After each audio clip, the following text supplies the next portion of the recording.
O número de estrangeiros que adotou o Brasil para viver cresceu muito nos últimos anos. São imigrantes vindos de diferentes partes do mundo, além de refugiados como os haitianos, que desde 2012 têm entrada regulamentada no país. Segundo dados do Comitê Nacional para Refugiados, só entre os anos de 2010 e 2012 triplicou o número de pessoas pedindo refúgio para o Brasil. Mas o aumento do fluxo migratório trouxe também o aumento da xenofobia, tráfico de pessoas e estrangeiros que sofrem com condições de vida precárias. Esta é a pauta do Viva Voz de hoje, que está no ar pela rádio e também pela TV Univale. Hoje comigo o acadêmico de jornalismo Lucas Rosa. Boa tarde, Liz, e boa tarde também a você de casa, curtindo o Viva Voz aqui pela rádio e também pela TV Univale. Lembrando que você pode e deve interagir conosco, é muito fácil. Tem o nosso e-mail, vivavoz949@gmail.com.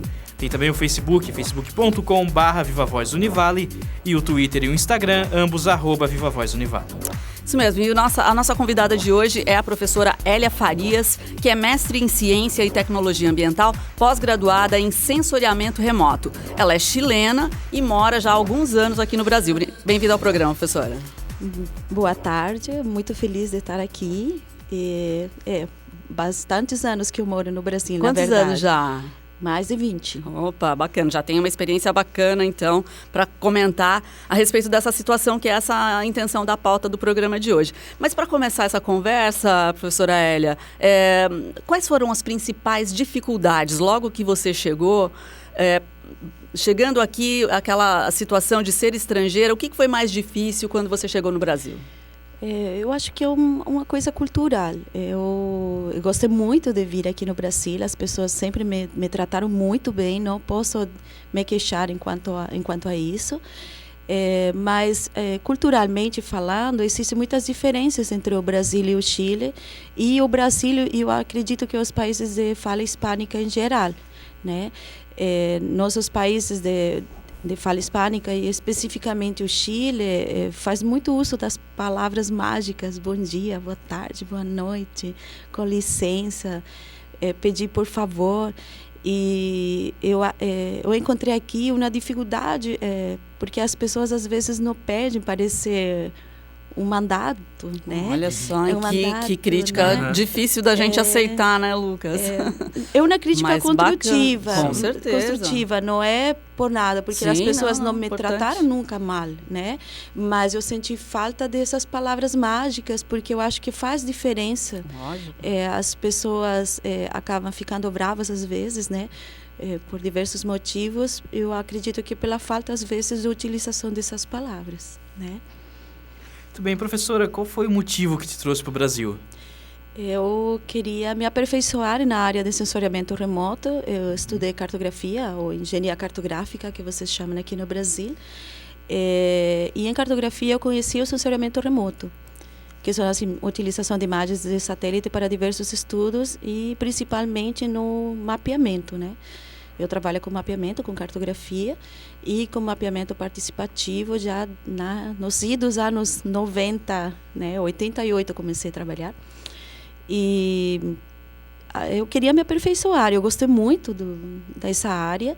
E o Brasil tem um centro de excelência acadêmica em assessoramento remoto, que é o Instituto Nacional de Pesquisa Espacial, que se encontra em São José dos Campos, em São Paulo, que é um lugar muito bacana, eu recomendo, inclusive para nossos colegas brasileiros visitar, conhecer, nossos alunos, estudar, fazer mestrado, doutorado, pós-doutorado, né, lá, porque é um lugar muito legal e realmente no Brasil se faz ciência, a tecnologia acontece, as pessoas estudam e faz acontecer. Eu vivi pelo menos isso. Um pontinho para nós, né, Lucas? Vamos calcular aqui depois. Não, é um pontinho bem grande, na verdade. O INPE é um centro de pesquisa bem forte, realmente. Eu ralei bastante, né? É um lugar legal e eu aprendi bastante com eles lá. Tanto estudando, como depois prestando alguns serviços, inclusive, para eles lá. Foi muito bom. Hélia, como é que foi a tua preparação para vir para um outro país? Na hora que tu decidiu sair do Chile, o que tu pensou? Como foi a estrutura, o planejamento para vir para o Brasil? Então, lá no Chile, a gente contacta o centro de pesquisa primeiro e depois faz os trâmites dentro da embaixada do Brasil, não consulado, embaixada primeiro, porque eles fazem um teste para ver se você vai entender o português, apesar do curso ser era inglês, português e espanhol. Mas isso é específico para a área acadêmica, né? É específico para a área acadêmica. Então, eu fui atrás, eu estudei, né? Meu portunhol era muito portunhol quando eu vim a primeira vez, porque o curso não pedia proficiência em língua portuguesa. Ele podia ser espanhol mesmo, né? Porque os professores todos falavam espanhol. Mas mesmo assim tinha aulas em inglês, teve aulas em português, mas um português devagar, né?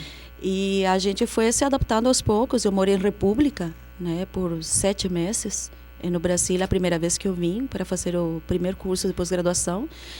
E foi muito interessante porque eu conheci muita gente, né, tanto de Latinoamérica como brasileiros que estudavam sensoriamento remoto ou outras áreas lá no INPE. Então foi muito enriquecedor, realmente enriquecedor. Bacana. Agora, Hélia, voltando aí para essa questão então da diversidade cultural, das diferenças e do ser estrangeiro, né? Eu acho que é isso que a gente gostaria de discutir bastante aqui hoje, né? Além dessa primeira sensação que foi difícil, né, da maneira como as pessoas se expressam aqui, ser diferente lá do Chile, né? Que outras diferenças você foi percebendo na forma de viver, né? Viver aqui é diferente em que sentido do que viver no Chile? Então, eu acredito que eu sou uma pessoa que se adapta fácil aos locais, né? Porque para mim não foi difícil viver no Brasil. Nem vir para São Paulo, que foi no primeiro lugar onde eu morei, foi em São José dos Campos, né? Não foi difícil. Sentia saudade da família, como todo mundo sente.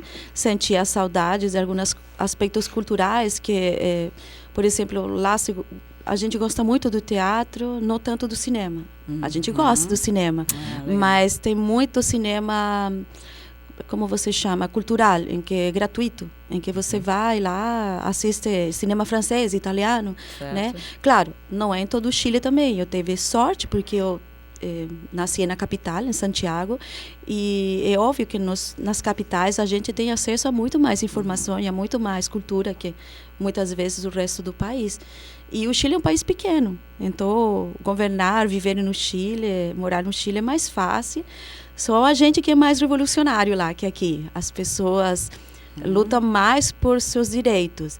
E eu senti falta aqui de meus amigos brasileiros, eles lutar mais pelos direitos deles, sabe? Eu lembro que eu era do centro acadêmico, né? Lá no Chile, em cartografia. A gente chegou a correntar na reitoria. Os movimentos sociais lá são mais fortes, né? Então eu sentia falta das pessoas aqui lutar mais por seus direitos. Eu sentia que sinto ainda que existe um pouco de frustração no brasileiro a respeito de lo que é possível ser feito, do que é possível ser realizado, né? Em nosso país. Eu vou chamar nosso país porque eu me sinto também brasileira, 20 anos é bastante tempo, né? Nosso país pode fazer tanta coisa, mas a gente acaba ficando sem reação muitas vezes, né? Aos abusos, né? A impunidade. E lá a gente consegue no Chile mais coisas, mas eu acredito também porque o país é menor. Então, o fato do país ser menor facilita muita coisa, né? Certeza. Então, olha, a adaptação não foi difícil, porque eu acredito que é uma característica minha. Meus pais, a gente viajava bastante também, então isso ajuda, e eles sempre apoiaram muito eu viajar. Então, isso ajudou.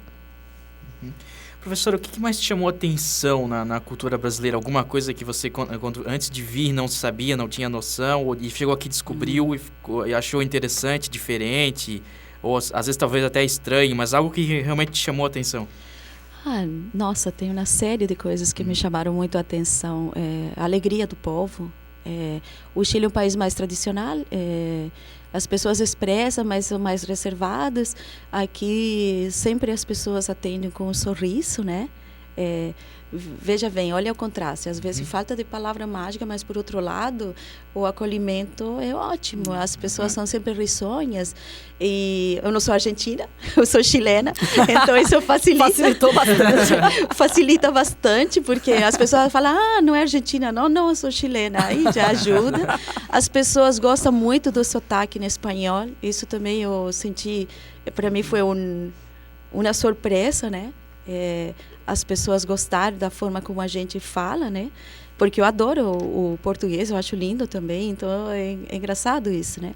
Mas me chamou muito a atenção a variedade de frutas, a quantidade de frutas, assim, lá tem pêssego e outras frutas diferentes, mas aqui você viaja para o Nordeste, é outra fruta, é outro tipo de suco, nossa, é muito diferente, muita variedade. E os tamanhos também, de algumas... como se chama, abacate, lá é pequenininha, aqui é enorme, né? Certo. Então, tem uma série de coisas que foram para mim impactantes em termos de vestimenta, de fruta. Vestimenta, por exemplo, na praia. Lá no Chile é mais usado o maiô.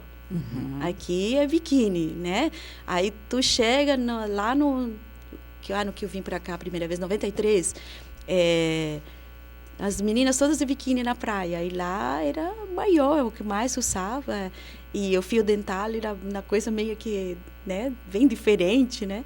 Então, tem uma série de coisas, né? O carnaval é uma coisa que, assim, me chamou muito a atenção. Eu gosto muito de dançar. E eu achava lindo também. Mas, à medida que você vai conhecendo o Brasil, vai descobrindo que muita gente não gosta, que ele traz uma série de coisas que são ruins para o povo, mas são coisas que chamam a atenção para qualquer estrangeiro que vem. Sim, eu quero aproveitar já, então, como é que o pessoal no Chile percebe o Brasil? Qual é a visão que eles têm do Brasil lá?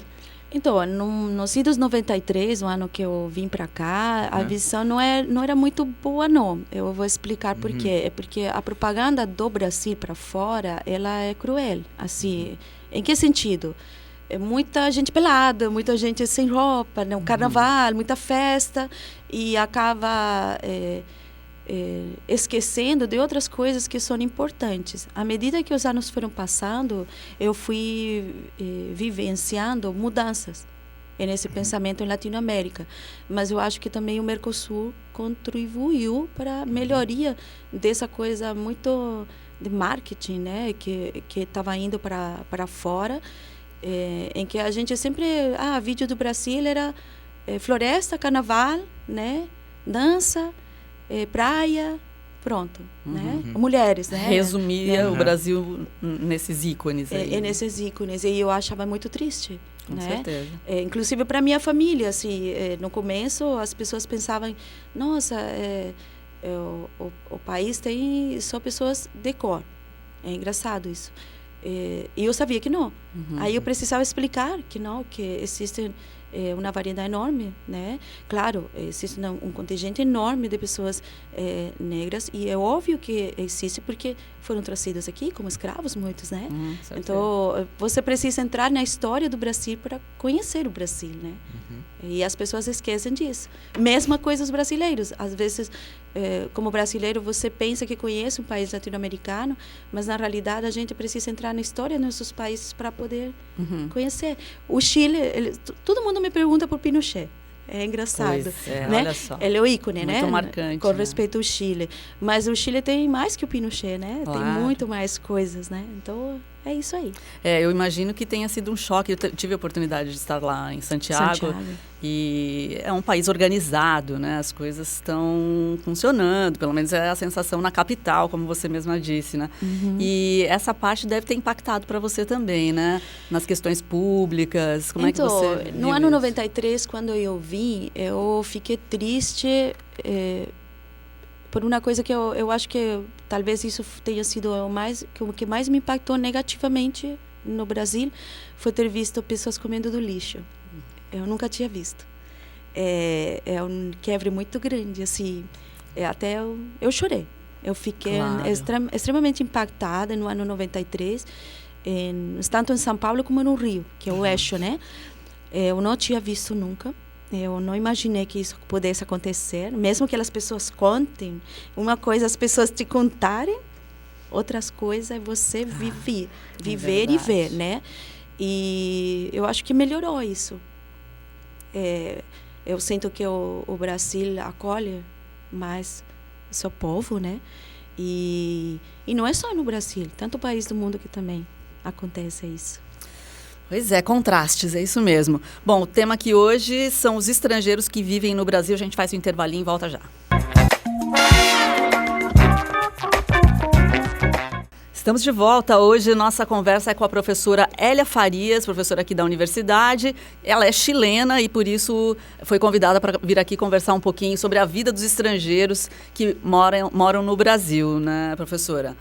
Quer perguntar, Lucas? Pode ser, professora. Então, já que a gente estava falando sobre alguns aspectos dos dois países, eu acho interessante mencionar, para a gente perceber alguma diferença, outra possível diferença. Professora, como é que é o custo e qualidade de vida no Brasil e no Chile? Tem muitas diferenças, não? O que você percebe nessa questão? Então, a respeito dos impostos, o Chile tem só um imposto, que é do IVA, né? O valor agregado, né, dos produtos. Tem só esse imposto, não tem mais nenhum. Mas, por exemplo, se o brasileiro for para o Chile hoje, vai notar que o que é caro mesmo no Chile é a comida. Quando você vai lá, por quê? Porque primeiro no Chile não existe buffet, né? Que é o prato, você se serve, certo, quantidade, peça por quilo, não existe. Lá é prato feito. Ou sanduíche, ou prato feito, McDonald's, ou cadeias internacionais de fast food, né, de comida rápida, né? Então a comida acaba sendo um fator que afugenta inclusive turista lá no Chile, porque a comida fica cara, não é barato.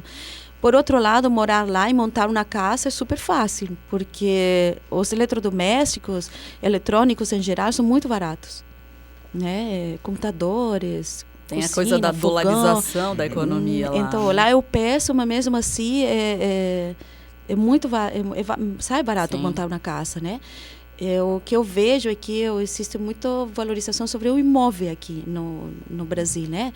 Então sai caro você comprar um terreno, sim, ou comprar uma casa, adquirir um imóvel, né? Então isso eu acho que é uma diferença, claro, né? E não sei, no momento não sei, não vem mais coisas assim que eu possa dizer, é bem diferente. Eu sei que o Chile é cara a comida. Meus amigos que vão sempre se queixam e eles têm razão. É caro mesmo. Olha só. Né? Bom, vamos falar de xenofobia, né? Que é aquela desconfiança, aquele temor, uma certa antipatia que algumas pessoas têm por uma cultura diferente daquela que é comum a dela, né? Enfim, esse preconceito que muitas vezes se manifesta em relação a estrangeiros que vão morar em outros países, né? Você chegou a sentir isso? E no Chile, tem isso? Então, aqui no Brasil, eu acredito que só 2 vezes eu me senti um pouco... como dizer? Ofendida, né? Em 2 ocasiões, mas nem merece lembrança, assim. Eu acredito que até as pessoas se arrependem às vezes quando falam alguma coisa que pode, né, ofender. Mas assim 2 vezes bem pontuais, bem faz muito tempo também, né? Então não poderia dizer que eu senti isso, não. Eu sempre me senti bem acolhida, cuidada, né? Legal. Bem aqui no Brasil. E com respeito ao Chile, com respeito ao brasileiro, quem foi para o Chile sabe, chileno ama brasileiro. Chileno gosta muito de brasileiro, trata muito bem. Eu acredito que pouquíssimas pessoas vão poder dizer que foram maltratadas no Chile. Talvez foram roubadas por taxista ou por alguma outra pessoa, mas isso acontece em todo lugar do mundo. Claro. Eu não acredito que seja uma coisa, né, do povo. E aqui também não. Aqui Sim, também não acredito não. que seja do povo. São casos pontuais, né, que nem merecem, né, ser mencionados. E em relação a outros estrangeiros no Chile, além dos brasileiros? Então, no Chile existe uma rixa, né, com a Argentina, com Bolívia e Peru por conta de guerra, né? Então, apesar de que à medida que o tempo tem passado, o chileno está curando suas feridas. né? Que são as feridas de você ter possessão de território, você se sentir dono de seu pedaço. São coisas que deveria... no mundo tão evoluído, com tanta tecnologia, os limites deveriam não existir, né? Verdade. Professora, tem alguma coisa, eu sei que você já está há alguns anos aqui no Brasil, mais de 20, você falou no bloco anterior, mas tem alguma coisa que você ainda sente falta na cultura, no hábito, de alguém, algo ou alguém no Chile que faz você sentir falta? Comida. Ainda tem algumas comidas que eu gostaria de experimentar por semana que eu não consigo fazer, por exemplo, né? Ou por falta de tempo, ou porque não tenho os ingredientes, né? Dá um exemplo aí pra gente. Tem o charquicã, apesar de que eu faço de vez em quando. O que é o charquicã? É uma comida à base de muita abóbora, batata, né? E dá para fazer, só que aqui na correria, meus filhos, os 3 menores nasceram, eu tenho 4 filhos, os 3 menores nasceram no Brasil, então eles gostam muito de feijão, de arroz, né? Então acabam não fazendo sempre, e tem empanadas, né, de forno, né, que é uma delícia, eu gosto muito. De vez em quando eu faço pastel de choclo, que é pastel de milho, né, que é um prato que leva milho ralado por cima com açúcar e é recheio de passas, carne, frango, né, azeitonas. Ele é bem gostoso, né? E tem algumas comidas que eu sinto saudade, sim, né? Que toda vez que eu vou para o Chile, eu peço para minha irmã, para minha prima, para minha tia, para todo mundo cozinha, né? Faz algum prato diferente para eu experimentar quando eu vou lá. Legal. Agora, Hélia, você é professora, né? E já trabalhou lá também como professora ou não? Sim, trabalhei. Também, né? Em relação ao sistema educacional, né? Quais são as diferenças, semelhanças que você vê entre Brasil e Chile? Pelo menos no Chile que eu vivi dando aula, todas as universidades são pagas, inclusive a do governo, as federais, todas são pagas, né? Então é um sistema educacional bem diferente, bem puxado, bem em termos de dinheiro, né? É corrido, né? Eu precisei ralar, meus pais ralaram bastante, né? O sistema educacional no Chile também não é tão bom como as pessoas imaginam, né? Poderia ser muito melhor, assim como também a saúde poderia ser muito melhor num país pequeno, né? Então, eu acho assim, todos os países têm seus prós e seus contras, e sempre tem o mesmo problema, os mesmos problemas que o Brasil. O chileno se queixa muito dos políticos, de quanto que eles querem ganhar em cima da população, de quanto que eles, né, sonegam impostos e tudo mais. E nesse último tempo tem muitas falas a respeito de políticos que têm roubado o Chile, assim como tem aqui no Brasil. Vida, né? Então, as diferenças em nossa Latinoamérica não são muitas, né? Professora, na questão de receber imigrantes, até tanto da parte das pessoas, quanto também de documentação e a parte burocrática, na sua opinião, tem algo ainda que precisa melhorar, né, nessa... Vamos pegar aqui na ponte, então, Brasil-Chile, por exemplo. Tem algo que ainda precisa melhorar nesse trâmite? Eu acho que a revalidação dos diplomas de estudo. Ela é demorada e a maioria das universidades solicita a tradução juramentada, por tradutor juramentado, aqui no Brasil, do espanhol para o português, né? Eu acredito que nós somos Mercosul, que esse tipo de tramitação deveria ser melhor, deveria ser menos burocrática, na verdade. Porque, por exemplo, em tradução juramentada, eu demorei bastante em transferir meu diploma.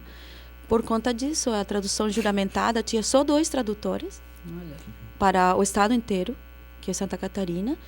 Eles cobravam muito caro e se eu precisasse apressado, eles cobravam o dobro. Então, o valor da minha tradução saía em torno de R$11.000. Na época, eu estou falando 98, 99. Absurdo. Muito caro. Porque era muito documento. Que claro. É o histórico completo da faculdade, com as emendas, descrição, é muita coisa.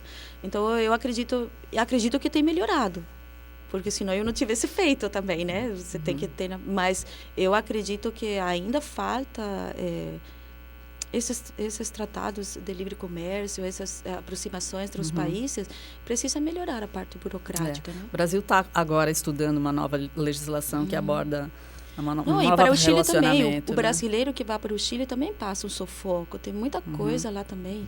Agora, Hélia, e a parte de documentação para oficializar a sua permanência no Brasil, né? Foi fácil, Como foi é que simples, foi? porque eu vim para estudo primeiro, então eu já tinha visto permanente por conta que estudava no Brasil. Certo. Né? E depois foi simples, porque eu casei com um brasileiro, né? E eu fui, na realidade, eu casei com um brasileiro no Chile. Olha. Mas assim, eu conheci ela aqui no Brasil, depois a gente foi para o Chile, moramos lá 1 ano e meio, e depois eu vim de novo a ser pós-graduação aqui no Brasil, né? Mas por esse fato eu acho que facilitou, mas eu já tinha permanência já no país. Então, hoje você é o quê? Eu sou permanente no Brasil, mas eu não sou naturalizada. Sim. Porque também, naturalizar é um problema. É difícil também. Eu tenho que estar, no mínimo, uns 3 meses no Chile, fazendo documentos pela embaixada e por o consulado brasileiro. Olha só.